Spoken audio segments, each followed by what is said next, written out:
Former Olympic swimmer Scott Andrew Miller's unorthodox and lonely youth led him down the treacherous path to importing over $2 million worth of meth, a court has heard. That became a lonely and depressed adulthood, marred by substance abuse and depression, his lawyer, Arjun Chabra, told the NSW District Court on Thursday.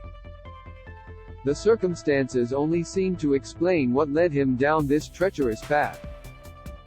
Read more. Detective says William Tyrrell's foster mother knows where missing boy is. Miller, 45, has pleaded guilty to 2 counts of supplying a commercial quantity of a prohibited drug. He was arrested in February 2021 at his Sydney home after 4 kilos of crystal methamphetamine were found concealed in 8 candles.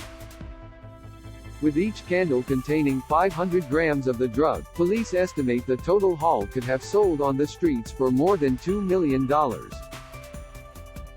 former Australian swimming star submitted 2 letters of apology detailing his mental health struggles and his unorthodox childhood at his sentencing hearing on Thursday. He missed out on school, on making friends, and the academic and emotional training one would expect to receive in teenage years was beyond his grasp, Chabra said. He lived a life that was heavily regimented and geared towards competition.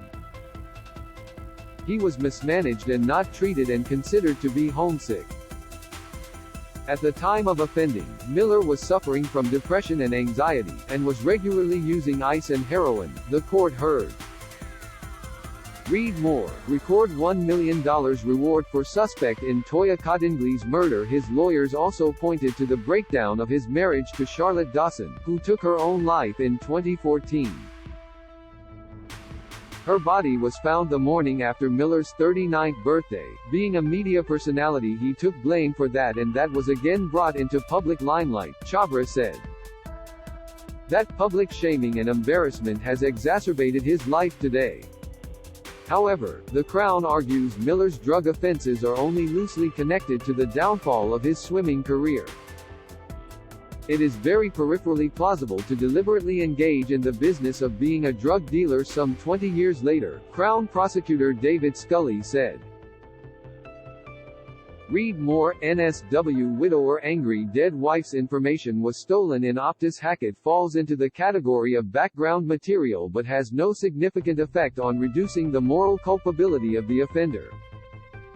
The swimmer is in custody and is also facing 1 count of participating in a criminal group and 1 count of dealing with the proceeds of crime. He is in custody and will be sentenced alongside his 2 co-accused Wayne Allen Johnson and Justin Shabalik.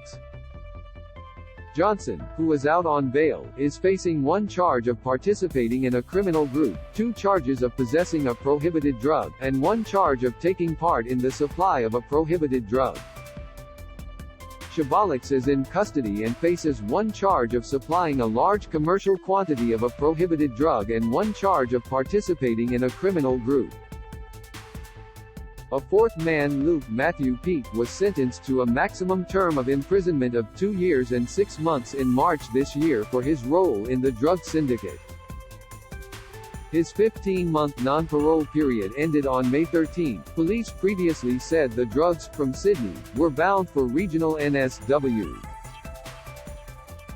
Appearing via video link, Miller was emotional and teary during his lawyer's submissions.